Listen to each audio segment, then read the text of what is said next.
Alors aujourd'hui on se retrouve pour une nouvelle vidéo, alors vous avez juste à taper dans la barre de recherche simulateur de vol. On va vous apprendre tout de A à Z pour faire un bon atterrissage et vous expliquer comment le jeu marche. Alors déjà tout simplement, on va commencer par lancer le jeu. Alors il y a plusieurs modes selon si votre tablette ou votre ordinateur prend de la place, donc moi j'ai mis normal. Vous choisissez l'île ou l'endroit où vous allez. Moi je choisis le plus grand aéroport, Greater Rockford. Vous pouvez suivre les événements via des petits panneaux situés de part et d'autre dans les aéroports.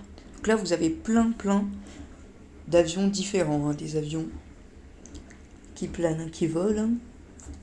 Donc là aujourd'hui nous allons prendre un avion de ligne, enfin un avion cargo.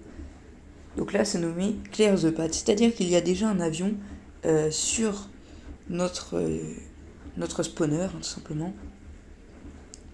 Et c'est que le début des problèmes, car là je vais essayer de faire spawner un avion, mais il y a plusieurs types d'endroits pour faire spawner. Donc là c'est un spawn de petit avion, donc je ne peux pas faire spawner d'avion à cet endroit. Donc je vous conseille de prendre ceux avec des grands avions, comme ça vous avez vraiment le choix. Donc vous faites spawner votre avion, vous entrez par la porte, elle ne s'ouvre pas, mais dans certains avions il y a des trappes vers le dessous.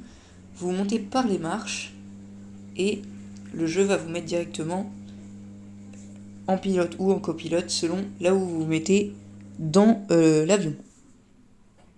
Donc là, nous avons démarré le moteur, inversé la poussée d'Archimède et nous avons reculé. Nous éteignons les moteurs et nous repartons en ayant inversé la poussée d'Archimède pour repartir.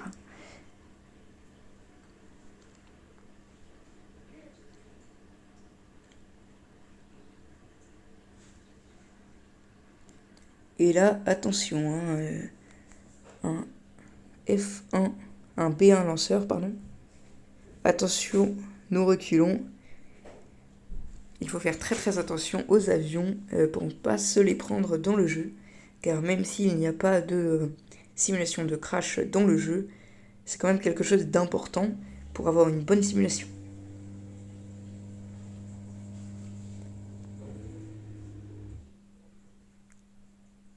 Donc là, nous allons en bout de piste. Donc là, nous réduisons un petit peu la puissance des moteurs. Et aussi, je voulais vous montrer, nous pouvons tout simplement donc, nous aligner et je voulais vous montrer, nous pouvons, selon les avions, donc là nous sommes dans un avion cargo, donc nous pouvons ouvrir la trappe derrière l'avion et regardez, c'est très satisfaisant à regarder.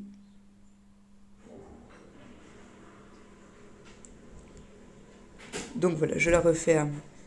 Et bien sûr, c'est en accéléré, car sinon, cela prend environ 15 secondes à s'ouvrir, 15 secondes à se refermer. Donc je me mets en pilote et nous démarrons.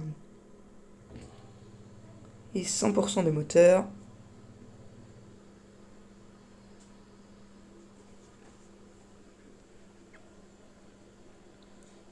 Nous allons mettre l'avion vers les 10 000 pieds. C'est très important dans l'aviation, car si vous voulez, normalement, un avion cargo doit planer dans les 30 000 à 25 000 pieds. Sauf que, dans ce simulateur, pour arriver aux 25 000 pieds en petit courrier, nous prendrions plusieurs heures. Ou en tout cas, une bonne trentaine de minutes. Là, nous allons monter jusqu'à 10 000 pieds en vitesse accélérée.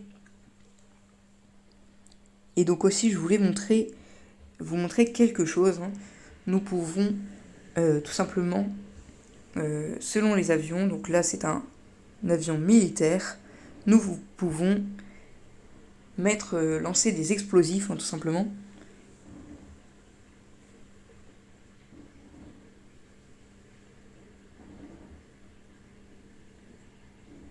Voilà, donc nous arrivons à la hauteur qui est prédemandée.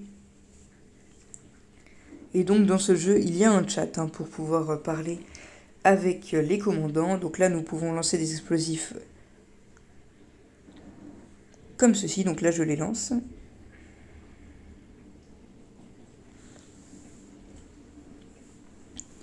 Voilà, et là, nous regardons sur le plan et nous allons déjà tout simplement arriver dans quelques minutes. Et là, donc, il va y avoir plein d'instructions, car même si le décollage est plutôt facile, là, l'atterrissage en est un peu moins. Donc là, nous devons redescendre à une altitude de environ 1000 pieds pour les cargos. C'est le minimum avant d'arriver en piste.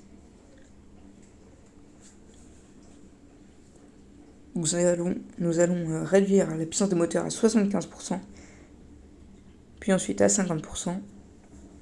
C'est très important car sinon vous risquez de rater votre approche, et l'approche est ce qui compte vraiment le plus dans l'atterrissage. Donc là, vous remettez les roues. Et très important, on n'inverse jamais la poussée d'Archimède. Donc là, on met les flip-flaps. Nous remettons les roues. Et donc là, on n'inverse pas la poussée d'Archimède, mais on met les gaz à 25%. C'est très important. Et nous allons pouvoir admirer dans les prochaines secondes un atterrissage parfait. Donc pour cela, vous allez devoir regarder bien le plan, l'atterrissage et l'aéroport. Donc les roues arrière doivent toujours toucher en avant. Et nous pouvons baisser à 20% ou rester à 25% avec la puissance des moteurs pour ne pas aller trop vite sur l'aéroport, tout simplement. Et donc là, tout de suite, nous allons pouvoir nous garer et je vais vous montrer, nous pouvons être copilote et aussi être passager. Sauf que c'est un avion cargo, donc forcément, il n'y a pas vraiment de salle passagère. Voilà